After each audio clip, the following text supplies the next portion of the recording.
Selamat pagi bagi kita semuanya, selamat kita beribadah kepada Tuhan. Kita sudah memuji Tuhan dan mengagungkan Tuhan. Saatnya kita akan mendengarkan firman Allah. Dan biar firman itu menjadi kan kita kuat di dalam dia. Firman itu memberikan kehidupannya bagi kita. Dan saya juga ingin menyapa kita yang ada di luar sana. Salam Indonesia, salam Nusantara dari Sabang sampai Merauke, dari Miangas sampai Pulau Rote. Mantaplah iman kita, mantaplah kasih kita, mantaplah pengharapan kita. Tentunya dalam Yesus Kristus yang menjadi Tuhan dan Juru Selamat kita dan Juru Selamat dunia. Jangan katakan bahwa Yesus itu bukan Tuhan, jangan katakan pula bahwa Yesus itu bukan Juru Selamat. Dia adalah Tuhan, Dia adalah Juru Selamat. Kalau engkau percaya, engkau akan diselamatkan. Engkau tidak percaya, engkau akan dihukum. Yesus sudah berkata, akulah jalan dan kebenaran dan hidup. Tiada seorang sampai kepada Allah kalau tidak melalui aku. Karena begitu besar kasih Allah akan dunia ini sehingga ia mengaruniakan anaknya yang tunggal supaya setiap orang yang percaya kepadanya tidak binasa melainkan beroleh hidup yang kekal. Jadi pilihlah yang terbaik dan supaya kita menikmati yang terbaik dari hidup ini. Puji nama Tuhan. Sebelumnya mari kita berdoa. Terima kasih Tuhan, kiranya Engkau membuka pemikiran kami tentang pengertian firman-Mu sehingga kami semuanya dapat mengaplikasikan kebenaran-kebenaran firman-Mu dalam kehidupan kami sehari-hari. Berfirmanlah bagi kami semuanya. Kami rasakan kasih-Mu, kami rasakan kuat kuasa firman-Mu saat ini. Dalam nama Yesus kami bersyukur dan berdoa. Haleluya. Amin. Puji nama Tuhan, saya akan membaca dua ayat dari firman Allah dalam Ibrani 4 ayat 12 sampai dengan 13. Sebab firman Allah hidup dan kuat dan lebih tajam dari pedang bermata dua manapun. Ia menusuk amat dalam sampai memisahkan jiwa dan roh, sendi-sendi dan sumsum. Ia sanggup membedakan pertimbangan dan pikiran hati kita. Dan tidak ada satu makhluk pun yang tersembunyi di hadapannya. Sebab segala sesuatu telanjang dan terbuka di depan mata Dia, yang kepadanya kita harus memberikan pertanggungjawaban. Tema firman Allah adalah kuasa Allah. Firman Allah adalah kuasa Allah. Kalau dalam Mazmur 119 ayat yang ke-9 dikatakan, how can a young man keep his way pure? Bagaimanakah seorang mempertahankan kelakuannya yang suci? By living according to your word. Dengan hidup sesuai dengan firman. Your word is a lamp unto my feet and a light for my path. Mazmur 119 ayat 105-nya. Firman-Mu adalah pelita bagi jalanku. Jadi betapa pentingnya firman Allah dalam setiap kehidupan kita. Kita tidak akan dapat mengalami kekuatan, kebenaran, kasih, kekudusan di dalam hidup ini tanpa kebenaran firman Allah itu. Tanpa firman Allah yang berkuasa itu ada di dalam hidup kita.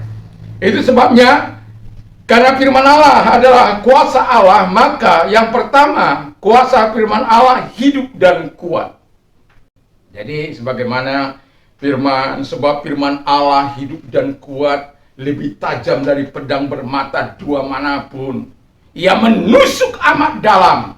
Bayangkan kalau dia menusuk amat dalam sampai memisahkan jiwa dan roh, sendi-sendi dan sumsum.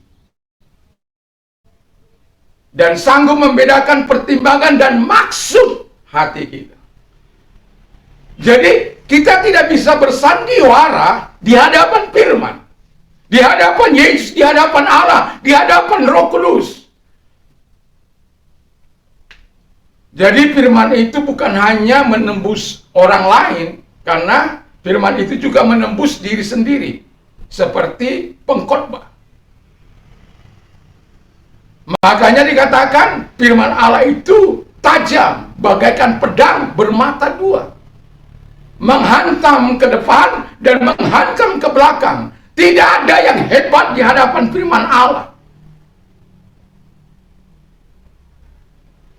Kalau dalam firman Allah dikatakan dalam Yesaya bahwa dalam Yesaya 49 ayat 2, itu bagaikan pedang yang sangat tajam. Firman itu, dia dapat menguliti sampai ke kedalaman hati kita, yang mungkin kita sembunyikan, yang mungkin kita tutupi dengan rapi, yang mungkin kita bungkus dengan pembalut-pembalut yang begitu luar biasa sampai tidak kelihatan. Firman Allah tidak akan pernah batal. Dalam Mazmur Yesaya 55 ayat yang ke-9 dan 11. Sama seperti hujan turun, sama seperti hujan dan salju turun dari langit, ia tidak akan kembali ke situ, melainkan ia akan mengairi bumi dan membuatnya subur, menumbuhkan pohon-pohonan. Jadi air itu memberikan kesuburan bagi tumbuh-tumbuhan. Lalu apa dikatakan oleh firman Allah? Memberi benih bagi penabur dan memberi roti bagi yang mau makan. Demikian firman ayat 11-nya. Demikian firmanku yang keluar dari mulutku. Ia tidak akan kembali kepadaku dengan sia-sia. Jadi firman Allah yang disampaikan itu tidak akan pernah kembali dengan sia-sia. Ia akan melaksanakan seperti apa yang kuperintahkan kepadanya, dan dia akan berhasil seperti apa yang kusuruhkan kepadanya. Wow. Jadi firman itu adalah firman yang hidup dan berkuasa. Supaya apa hidup kita? Supaya hidup kita itu benar. Ada kuasa firman di dalam kehidupan kita. Kuasanya yang diberikan, kuasa firman yang diberikan kepada kita mengubah hidup kita. Yang bukan sekedar neos. Bukan. Neos itu adalah perubahan yang tampak dari luar, yang bisa dipermak di sana sini, lalu kemudian kelihatan baru. Bukan itu yang Tuhan mau, yang mempermaknya dari luar. Itu sebabnya ada orang banyak berkepang-kepingkang, begitu cantiknya, tapi dalamnya penuh dengan tulang belulang. Hatinya penuh dengan kejahatan. Allah mau melakukan, kalau orang bilang dalam bacaannya adalah kainos. Kainos itu bacanya kenos, ya. Kenos itu perubahan kualiti sifat hidup kita yang dari dalam, yang dikerjakan bukan oleh tangan manusia, bukan pula oleh kekuatan manusia, tapi oleh kekuatan firman dan Roh Kudus yang engkau biarkan menguasai hati dan pikiran kita. Itu sebabnya firman Allah itu hidup dan kuat. Jadi bukan sembarangan firman Allah itu. Makanya wajiblah kita memperkatakan firman Allah, karena firman itu akan menguatkan kita. Firman itu akan menolong kita. Firman itu akan membersihkan kita, menyucikan kita. Firman Allah itu akan membuat kita sama seperti Bapa adalah sempurna. Firman Allah itu akan membuat kita kudus, sama seperti Allah menguduskan kita. Jadi, yang kedua kata firman Allah. Tapi saya mau katakan dulu satu ayat dalam Yeremia 23 ayat 29. Bukankah firmanku itu bagaikan api? Manusia itu diumpamakan seperti jerami. Jadi firman Allah itu seperti api. Maka dia akan membakar jerami sampai habis. Manusia itu bagaikan, Alkitab katakan bagaikan emas murni. Emas yang siap dimurnikan dengan api kebenaran firman Allah. Dan tidak ada boleh sampah ada di situ. Dalam kehidupan kita, firman Allah itu bagaikan api. Dan firman itu juga dikatakan seperti palu yang menghancurkan. Saya pakai dulu ini ayat ini.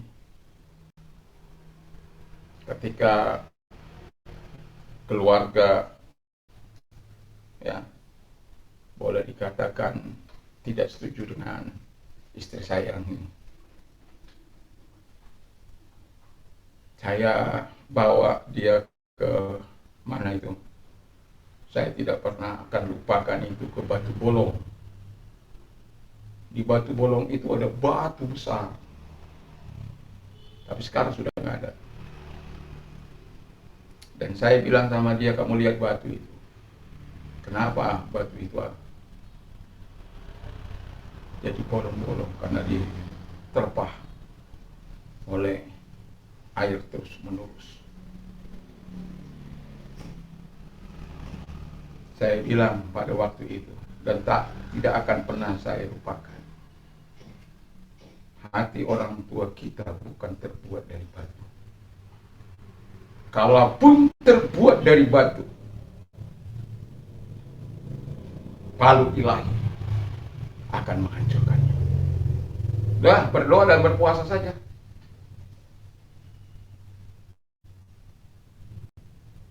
Itu saya masih ingat bulan November.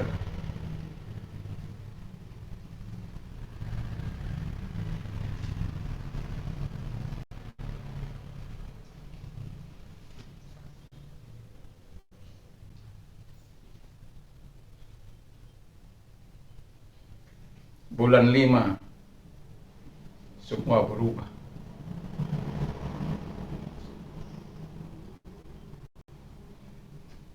Firman Allah itu hidup dan kuat. Dia mampu menghancurkan kekerasan hati, kedekiran hati. Dia mampu memperbaharui kehidupan saya secara pribadi. Bayangkan teman saya di depan istri saya, mana ada bandit jadi pendeta. Saya tadi malam cerita sama anak saya. Saya bilang, ketika saya tiba di Surabaya, mau sekolah menyerahkan diri, terus kemudian diusir, nggak boleh sekolah di situ. Saya baru sadar, ternyata wajah saya, lihat foto saya itu aja orang udah ngeri.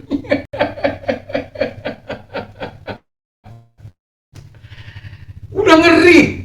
Lihat wajah saya itu saja orang udah ngeri. Nah, apalagi seorang hamba Tuhan melihat wajah saya, daripada kau bikin masalah di tempat saya ini, lebih baik kau pulang. Maksudnya, dia nggak peduli.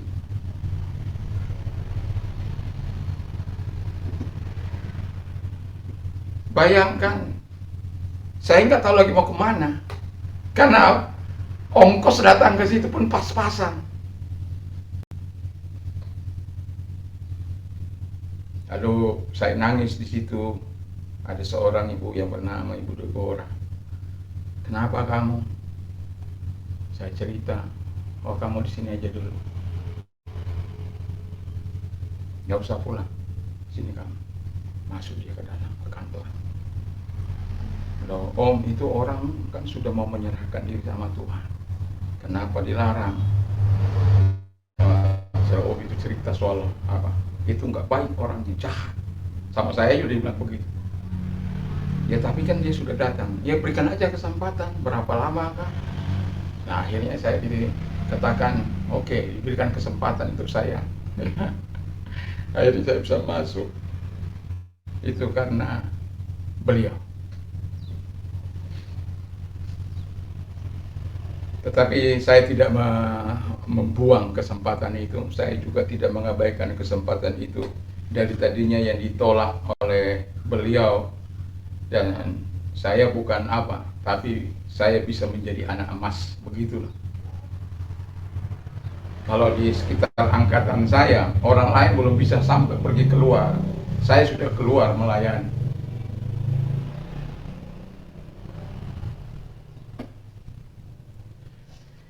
Yang mau saya katakan adalah, biarkan firman Allah itu mengubah hidup kita.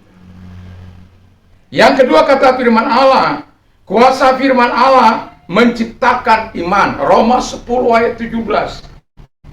Faith come by hearing, hearing by the words of the Lord. Firman timbul dari pendengaran, pendengaran firman Kristus. Ada banyak orang tidak mau mendengarkan firman Allah. Tapi mendengarkan radio berjam-jam bisa. Televisi bisa. Berjam-jam. Tapi untuk sesuatu yang kekal, sesuatu yang bisa membuat kita menjadi pahlawan keluarga, pahlawan bagi orang lain, yang mungkin orang lain kerasukan setan atau sakit penyakit, karena kuasa firman Allah itu ada dalam hidupmu, engkau bisa dengan imanmu mengusir segala sakit penyakit itu. Mengusir setan-setan itu dalam nama Yesus. Tapi ada banyak orang tidak rela, tidak merelakan dirinya, hatinya, untuk dengan rela, dengan tulus mendengarkan firman Allah. Padahal kita tahu dalam 1 Yohanes 4 itu diceritakan bagaimana 1 Yohanes 5 ya 1 sampai 5 itu bagaimana kita mengalahkan dunia ini. Bagaimana kita mengalahkan setan, bagaimana kita mengalahkan si jahat yang menguasai dunia ini. Tidak ada kekuatan kita, nggak ada kemampuan kita. Tapi dengan firman Yesus yang ada dalam hidup kita, kita mampu mengalahkan segala pekerjaan si jahat itu. Karena firman Allah, orang yang lahir dari Allah, si jahat itu tidak bisa menjamahnya. Orang yang lahir dari Allah, dia mengalahkan dunia ini. Bukan dunia ini yang mengalahkan dia. Tapi kenyataannya, di mana iman itu? Di mana kuasa firman itu? Di mana kekuatannya yang berkata bahwa dia, firman itu hidup kuat dan tajam? Di mana dia yang berkata, aku menembus sampai memisahkan roh dan jiwa, sendi-sendi dan sumsum, dapat memberikan pertimbangan, lalu membedakan kehidupan hati kita.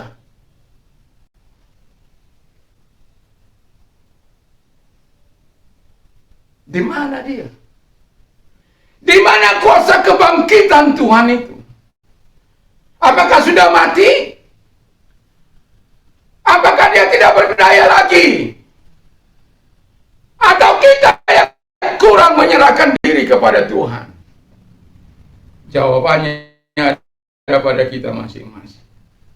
Allah tidak pernah berubah. Jesus Christ is the same yesterday, today and forever. Yesus Kristus tetap sama dahulu sampai selama-lamanya.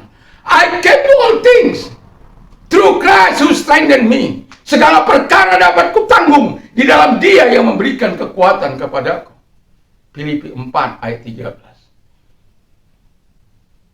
Ibrani 13 ayat 8, kalau Yesus Kristus adalah tetap tidak berubah dahulu, sekarang sampai selama-lamanya.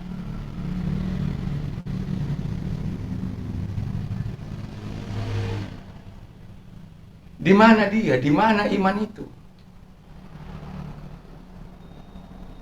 Apakah firman itu sudah lumpuh seperti bebek tua yang tidak dapat berbuat apa-apa lagi? Apakah kuasa Tuhan itu tidak lagi bisa menghidupkan imanmu? Menghidupkan iman kita yang letoy? Ataukah kita sudah kehilangan keyakinan, kepercayaan kepada kekuatan firman yang adalah kuasa Allah itu, yang bahkan mampu menyelamatkan setiap orang yang percaya kepadanya, yang mampu membebaskan orang-orang yang terikat, termasuk terikat oleh setan, terikat oleh dunia, terikat oleh narkoba, terikat oleh rokok hantu dan rokok setan. Ada satu yang harus kau miliki, yaitu iman. Iman itu yang mengalahkan dunia. Iman itu yang mengalahkan dosa. Dan itu penting kita miliki. Yang ketiga kata firman Allah. Yang ketiga kata firman Allah adalah kuasa firman Allah melahirkan kasih dan kebenaran. Jadi kalau orang katakan aku mencintai Yesus tapi mengabaikan firman, tidak mengasihi Allah, tidak mengasihi Yesus, tidak mengasihi firman, tidak mengasihi Roh Kudus, tidak mengasihi sesamanya. Karena hukum pertama dan terutama itu adalah love your God with all your heart, with all your mind, with all your soul. Kasihlah Tuhan Allahmu dengan segenap hatimu, dengan segenap pikiranmu, dengan segenap jiwamu. And love your neighbors as yourself. Dan kasihilah sesamamu seperti dirimu sendiri. Itu sebabnya saya suka memperkatakan firman Allah. Setiap hari saya memperkatakan firman Allah. Tidak ada hari tanpa menghafal firman Allah. Tidak ada hari. Kalau saya memimpin 2 malam, maka saya akan memperkatakan firman Allah yang ada di otak saya. Kalau itu salah, anak saya ngecek. Kenapa? Saya menyadari betapa pentingnya firman Allah itu. Tidak ada kekuatan saya melawan dunia ini. Tidak ada kekuatan saya melawan iblis. Tidak ada kekuatan saya melenyapkan segala sakit penyakit. Tapi karena firman-Nya saya tahu iblis mau berkata apapun tidak akan bisa. Karena Yesus melalui firman-Nya sudah bersabda, usir setan-setan, lenyapkan sakit penyakit dan kelemahannya. Tumpang tangan bagi orang sakit itu sembuh. Tapi kenyataan apakah begitu? Belum tentu.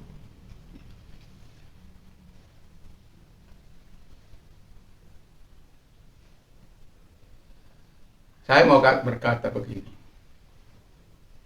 Ketika engkau percaya pada firman Allah yang adalah kebenaran itu, dalam Yohanes 17 ayat 17 di sana dikatakan, sanctify us with your word. Kuduskanlah kami dengan firman-Mu. Your word is righteousness. Firman-Mu adalah kebenaran. Jadi kalau firman itu kebenaran, di dalam, coba satu orang membacakannya, di dalam Yohanes 15 ayat 9, di mana Tuhan mengatakan, aku mengasihi engkau sama seperti Bapa mengasihi aku juga mengasihi engkau, dan tinggal dalam kasihku. Ayat 11-nya itu juga demikian. Sama seperti Bapa mengasihi aku mengasihi engkau, dan tinggal dalam kasihku. Coba. Yohanes 15 ayat 9, seperti Bapa telah mengasihi aku, demikian juga aku telah mengasihi kamu, tinggallah dalam kasihku. Ayat 10-nya. 9-10.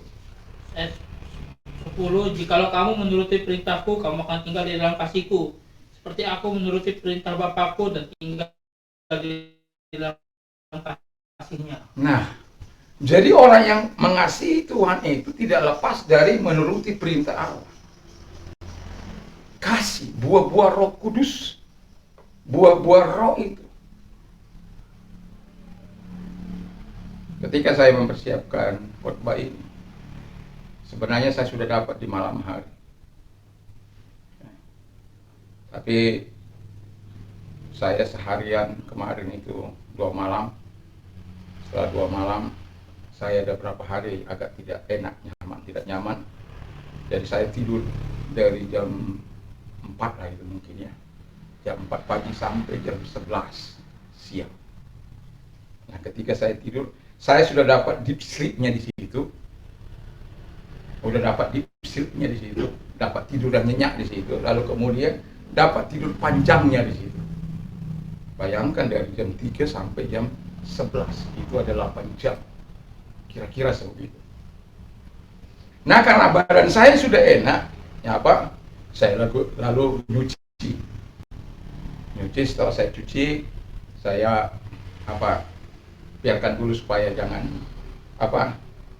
Tidak apanya lah. Lalu saya nyetrika dari jam ya kira-kira jam 12 sampai jam 6 sore. Selesai rampung. Habis itu saya baru menyelesaikan cucian saya, tapi tidak bisa. Tunggu tengah malam baru selesai. Nah, setelah selesai saya bilang sama istri saya, tolong dijemur. Saya mau istirahat. Lalu kemudian saya istirahat. Saya sebenarnya sudah ada alur ceritanya ini gitu. Sudah ada alur ceritanya. Tetapi karena saya tidak kuat, tidak bisa. Jam 4 bangun dan saya menyelesaikan di jam 4.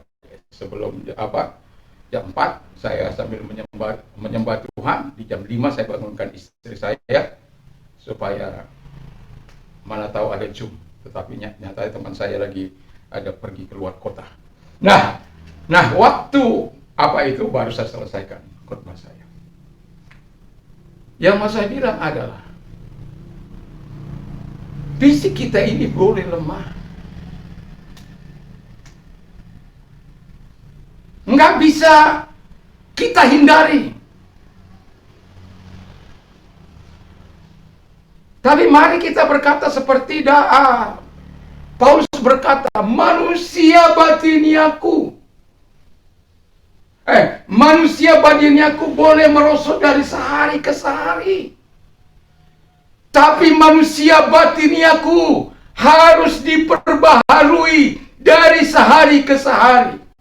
Itu sebabnya antara kasih dan kebenaran, dia berjalan seiring, dia berjalan selaras, kompleks, serasi, harmonis.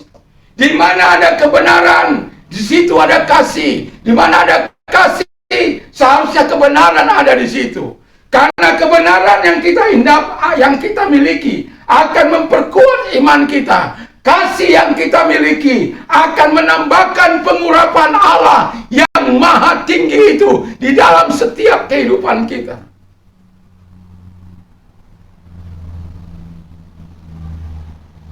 Makanya kasih itu harus menghilangkan yang namanya kebencian, perselisihan, pertengkaran, ego, menang sendiri, tidak tahu berterima kasih. Jangan jadi anti kebenaran. Yang sukanya dusta, berbohong, melakukan manipulasi, janji nggak pernah ditepati, janji kampanye gagal, diambil lagi sumbangannya. Sedih deh.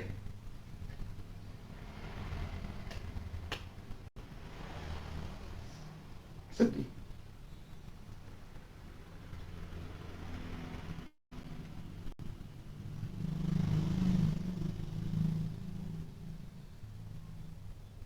Saya mau katakan ini dari hati saya.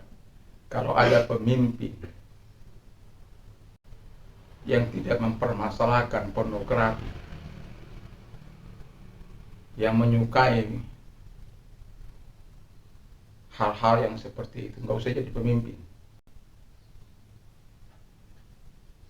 Saya kecolongan sebenarnya.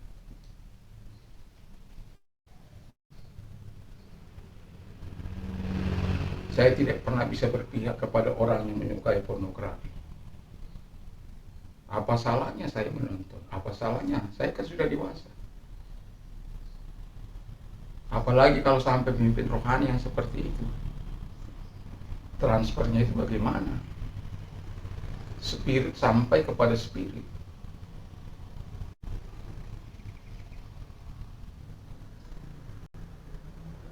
Itu pedang bermata dua.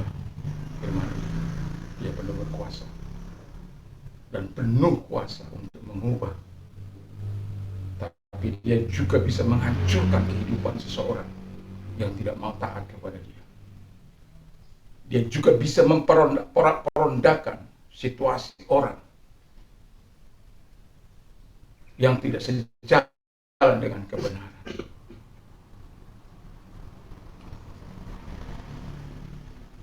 Jadi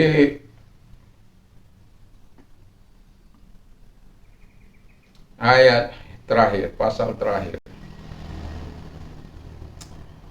Yang keempat, kuasa firman Tuhan membuat kita memiliki pengharapan. Ya. Jadi tolong salah seorang membacakannya, Ibrani 3 ayat 19.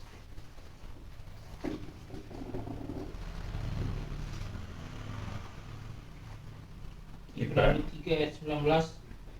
Demikianlah kita lihat bahwa mereka tidak dapat masuk oleh karena ketidakpercayaan mereka. Ya, 10:23-nya. Ibrani 10 ayat 23. Ibrani 10 ayat 23. Marilah kita teguh berpegang pada pengakuan tentang pengharapan kita, sebab Ia yang menjanjikannya setia. Iya. Jadi Tuhan itu memberikan kita pengharapan. Mari kita pegang pengharapan kita ini. Alkitab dalam Yeremia 17 ayat yang ke-7, 8 dikatakan di sini, diberkatilah orang yang mengandalkan Tuhan, yang menaruh harapannya kepada Tuhan. Ia seperti pohon yang ditanam di tepi aliran air, yang akarnya merambat ke tepi batang air. Lalu apa dikatakan firman Allah selanjutnya? Dikatakan dengan jelas di sana, dan tidak mengalami panasnya terik, dan tidak mengalami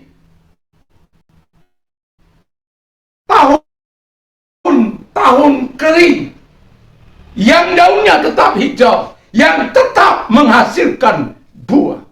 Wow.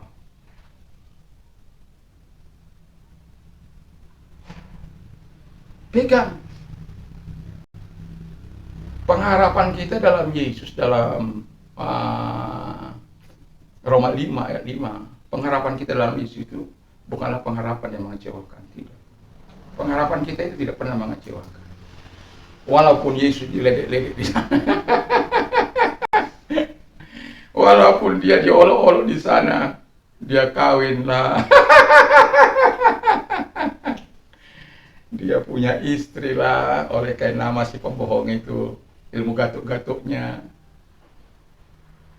Yang terakhir ada seorang wanita yang saya tahu, tapi saya nggak tahu namanya, di mana dia bilang bahwa siapa bilang orang Kristen itu Yesusnya tidak bawa pedang. Aku bukan datang untuk membawa damai, tapi aku datang untuk membawa pedang. Itu memang, tapi jangan berhenti di situ dong. Itu bercerita soal satu perikop di mana Tuhan mau, sebagaimana firman-Nya, bahwa setiap kita harus mencintai Tuhan di atas segala. Kalau tidak, terpisahkan.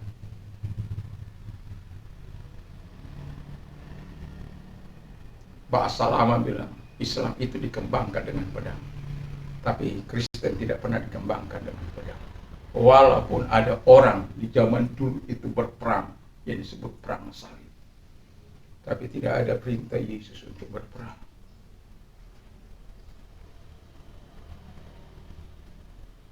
Tidak ada perintah Yesus untuk berperang. Bahkan ketika Petrus memutuskan telinga Imam Malkus, lalu telinganya itu dipasangkan kembali, dilengketkan, sarungkan pedangmu. Alkitab kan sudah berkata, apa yang kamu tabur itu akan kamu tuai. Kamu menabur angin akan menuai puting beliung. Itu sebab pentingnya kita membaca firman Allah itu. Pentingnya kita memperkatakan firman Allah itu. Pentingnya kita menaruh di pikiran kita firman Allah itu. Pentingnya kita memperkatakan firman Allah itu dan juga sekaligus membagikan firman Allah itu bagi orang lain. Saya kalau tidak terlalu apa sama saya malas mengomentarinya. Tapi kalau udah itu pada saat puncak itu, saya akan beri komentar yang betul-betul pedas. Satu contoh, ketika ada seorang ustadz yang mengatakan perzinahan tidak dapat dibasmi oleh karena Yesus mengizinkannya. Dan itu berapa waktu yang lalu. Dan itu istilahnya dia ranking 2 menempati yang terbanyak penontonnya. Satu, masalah Abraham yang anaknya, yang istrinya berbeda dengan saudara kita yang lain. Dan itu yang paling banyak. Oh, nomor 3 yang baru ini. Ya, nomor 1, nomor 2 itu lagu apa yang kamu tabur itu akan kamu tuai. Jadi dalam kehidupan kita punya pengharapan tentang masa depan. Masa depan yang gilang gemilang.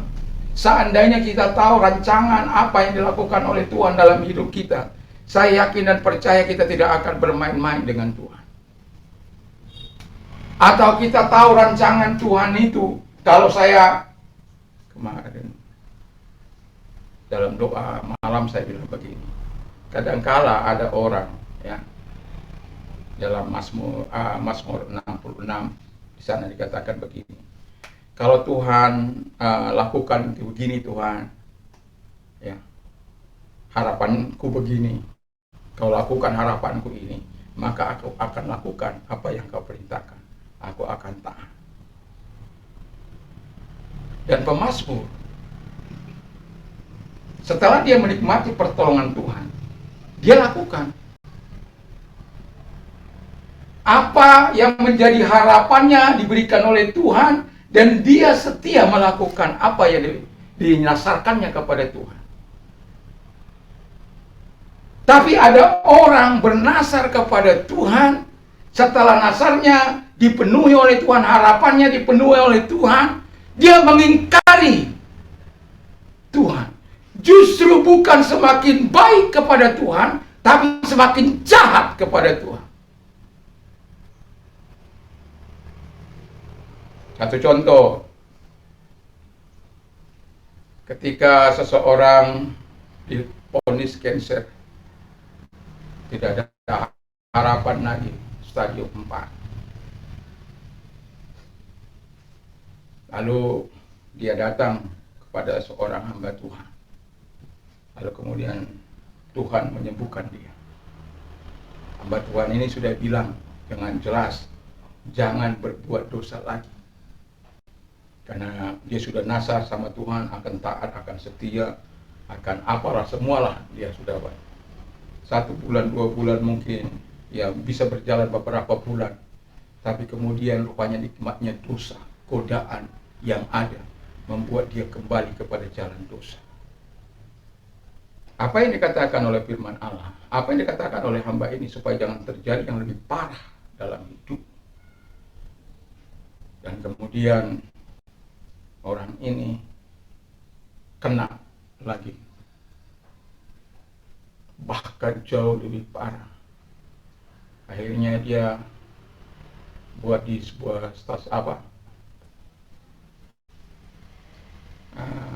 Jawa Pos, barang siapa bisa menyembuhkan dia, tidak peduli mau dukun, mau hamba Tuhan, mau siapa saja bisa menyembuhkan dia, akan dikasih 1 M. Kalau saya tidak salah itu kira-kira 89 atau 90, kira-kira di situlah. Ya karena saya ada beberapa tahun di Surabaya itu, saya kurang jelas ingat tahun karena sudah lama.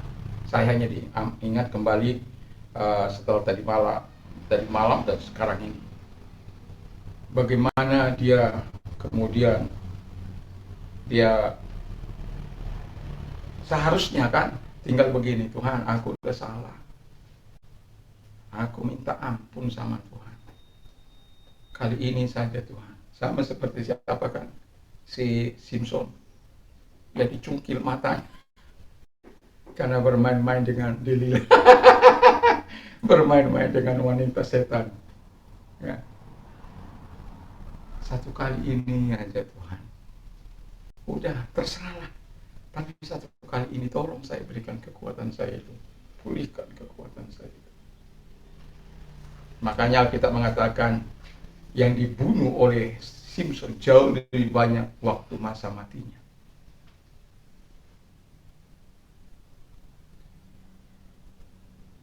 Dan Tuhan memulihkan dia dengan kekuatan yang begitu super itu. Dia berdiri di antara kedua dinding yang menjadi penopang panggung pertunjukan di mana dia dipermalukan. Dan di situ pula dia mati bersama dengan para pejabat-pejabat kota pada waktu itu. Ribuan orang.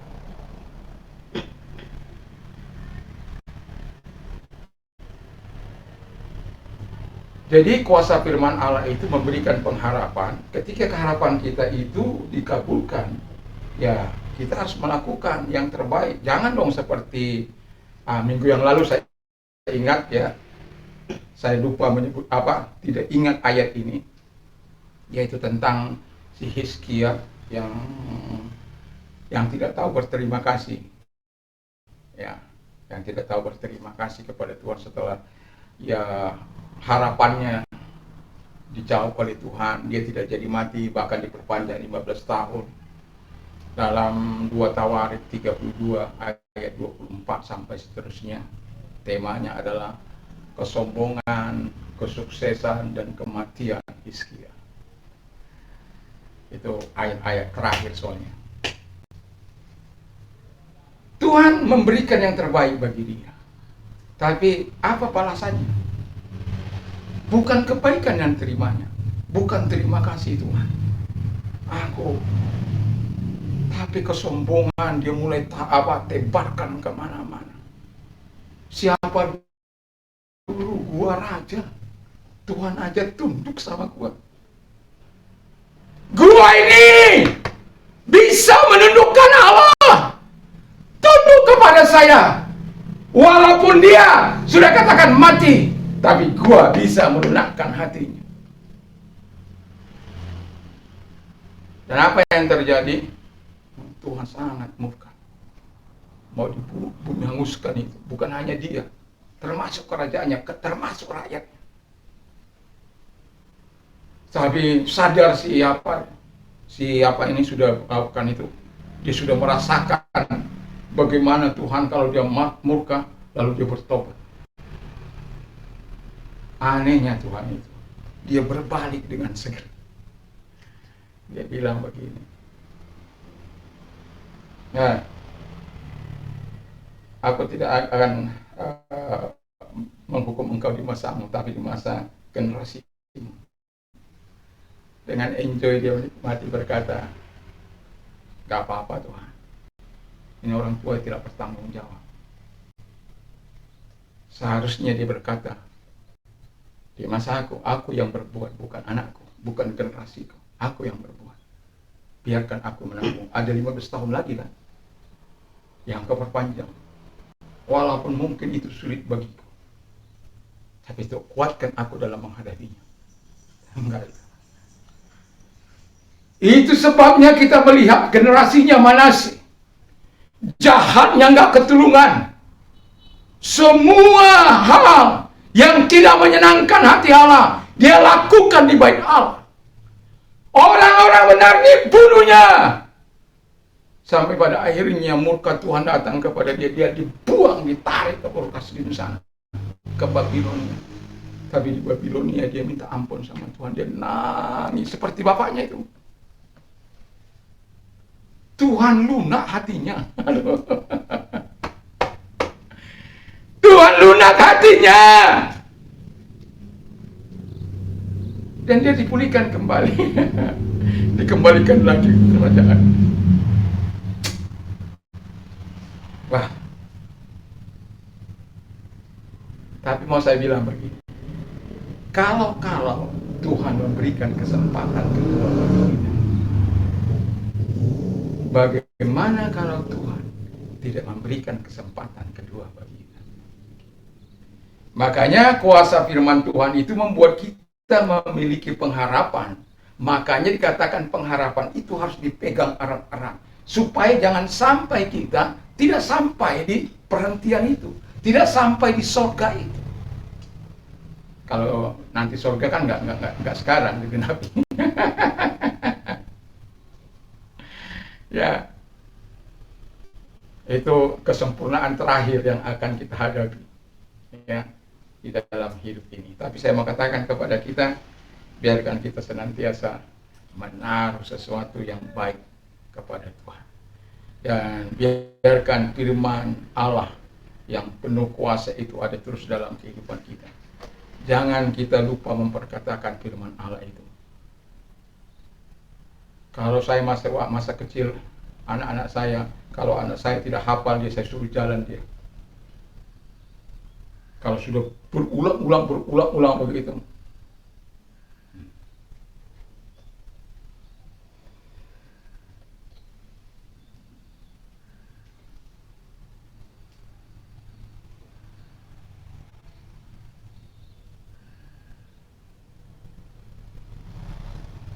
Firman Allah itu penting. Maka pada masa tuanya pun ia tidak akan menyimpang dari jalannya. Biarlah kita orang-orang yang tidak menyimpang dari jalan-jalan Tuhan. Makanya ketika saya berolahraga, berjalan, saya memperkatakan firman Allah. Ada 3 buku yang sering saya bawa dalam tas saya. Alkitab, yang kedua bahasa Jepang, yang ketiga bahasa Inggris. Jadi itu yang sering saya bawa dalam saya berolahraga. Itu wajib ada di dalam saya. Kalau lagi saya ingin bahasa Jepang yang saya apakan. Lagi ingin menghafal kosakata bahasa Inggris. Tapi kalau lagi ingin firman Allah, tapi yang saya lihat, saya lebih banyak untuk memegang itu firman Allah. Kalau ada biasanya bahasa Alkitab, kalau saya mau ingin bahasa Jepang, itu akan saya tempelkan. Tapi kalau saya ingin Alkitab, belum tentu bahasa Jepang saya tempelkan. Tapi kalau saya ingin bahasa Jepang, itu biasanya Alkitab sudah, karena anytime saya ingin mengatakan sesuatu. Kalau saya lupa dan memperkatakan firman Allah itu. Dalam hidup ini, kita tidak pernah dapat mengalami kemenangan apapun. Kita tidak akan pernah dapat mengusir setan-setan dengan kekuatan kita. Tapi bila firman yang berkuasa itu ada dalam hidup setiap kita, saya yakin dan percaya. Kita bukanlah orang yang dikalahkan oleh dunia ini, bukanlah orang yang dikalahkan oleh setan. Tapi kita adalah orang yang mengalahkan dunia, mengalahkan setan, dan mengusir segala pekerjaan-pekerjaan setan yang lagi viral, yang lagi ramai. Ya kan, kalau ada pembunuhan langsung viral ya. Jadi kita harus terlibat di situ, mendoakan terus-menerus, dan kiranya kuasa firman Allah senantiasa ada dalam hidup kita. Mari kita bangkit berdiri dan kita akan berdoa.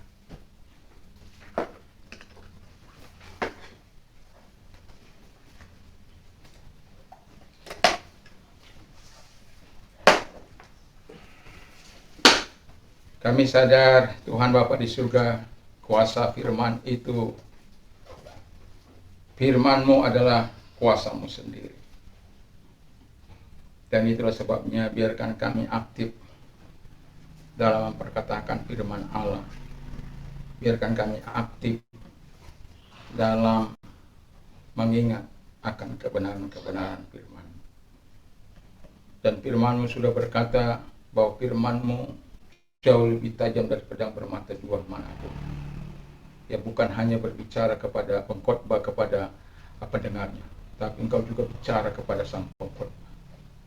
Dan itu sebabnya hamba bangga mempercayakan hidup ini kepada-Mu Tuhan. Terima kasih Bapa di surga, biarkan firman-Mu yang hidup itu terus menguasai hati dan pikiran kami, sehingga kami tidak akan pernah lagi ditaklukkan oleh dunia ini, ditaklukkan oleh setan dan ante-antenya, lalu mengikuti pekerjaan-pekerjaan setan. Tidak Tuhan, tetapi kami mengalahkan segala pekerjaan-pekerjaan si jahat ini Bapa di surga. Terima kasih Bapa di surga, dan kami juga berdoa bagi bangsa dan negara kami ini, kiranya bangsa dan negara kami diberkati oleh Tuhan. Biarlah kasih Bapa di surga di dalam nama Tuhan Yesus menjamah setiap para pemimpin kami, sehingga mereka kebenaran dan keadilan dan kasih ada dalam kehidupan mereka. Siapapun Tuhan Bapa di surga yang akan memimpin bangsa kami ini ke depan dengan segala romantika situasi kondisi yang ada, tapi kami tak percaya apapun hasil yang akan dikeluarkan oleh KPU itulah yang akan menjadi presiden kami. Tidak peduli itu apakah yang kami pilih atau yang tidak kami pilih, tapi yang jelas setelah itu kami kembali sebagai masyarakat yang harus saling mendukung dan mendoakan para pemimpin kami. Terima kasih Bapak di surga, terima kasih. Kami bersyukur berkati Presiden kami, berkati Wakil Presiden, berkati para menteri dalam sisa waktu beberapa bulan ke depan ini Bapak di surga, kira-kira 8 bulan lagi. Tuhan Bapak di surga, kiranya Tuhan Bapak di surga menolong mereka untuk terus antusias, semangat dalam menjalankan tugas dan tanggung jawab mereka. Terima kasih Bapak di surga, dan kami juga berdoa kepada mereka-mereka yang sakit. Kalau engkau sakit, percaya Yesus tidak pernah berubah dahulu, sekarang, sampai selama-lamanya. Kalau engkau percaya, Tuhan mampu hadir padamu siang hari ini. Dan kalau engkau mendengarkannya melalui YouTube, kapan saja engkau mendengarkan dan engkau diajak berdoa, engkau mau menyerahkan diri kepada Tuhan. Ingat, Yesus tidak pernah mengenal ruang, jarak maupun waktu. Dia adalah Allah yang sangat dahsyat dan luar biasa. Dia yang menguasai langit dan bumi. Dia yang bertindak. Dia yang akan melakukan. Kami hanya melakukan bagian kami, mengusir setan-setan dan menyiapkan sakit penyakit. Kalau engkau percaya, angkat tanganmu, tangan kanan kepada Tuhan, dan tangan kirimu taruh di tempat yang sakit. Di dalam nama Tuhan Yesus Kristus, segala sakit penyakit yang mereka derita, kami perintahkan Bapa di surga, Engkau yang berkata segala sakit penyakit Engkau lenyapkan. Dalam nama Yesus, segala sakit penyakit yang mereka derita, apapun itu Bapa di surga, lenyapkan dalam nama Yesus. Dan oleh bilur-bilur daripada Tuhan Yesus, mereka sembuh oleh kuasa-Mu, mereka sembuh oleh pertolongan-Mu, mereka sembuh oleh mereka. Biarlah nama-Mu dipuji dan dimasyurkan, ditinggikan oleh hidup mereka Bapa di surga. Kalau engkau sedang mengalami kesesakan, angkat kedua belah tanganmu di hadapan Tuhan. Mari kita berdoa. Lihat tangan-tangan yang diangkat kepadamu yang sedang mengalami kesesakan. Kau yang berkata, marilah kepadaku, hai kamu yang letih lesu dan berat, aku akan memberikan kelegahan kepadamu. Legahkan mereka. Dan engkau yang berkata melalui Paulus, Tuhan Bapa di surga, Allahku akan mencukupi segala kebutuhanmu, segala kebutuhan mereka Bapa di surga, menurut kekayaan dan kemuliaan dalam Kristus Yesus. Dan Kau jawab apapun menjadi kebutuhan mereka. Hadirlah kepada mereka, tumpangkan tanganmu atas hidup mereka, kuatkan mereka, topang mereka. Dan apabila Engkau sedang memproses mereka Tuhan, sebagaimana Mazmur 119 ayat yang ke-15 Bapa di surga, bahwa 14, bahwa Engkau datang kepada mereka untuk menguatkan mereka dan menyertai mereka di dalam kesesakan mereka, supaya dalam kesusahan mereka yang pasti Tuhan akan menolong mereka.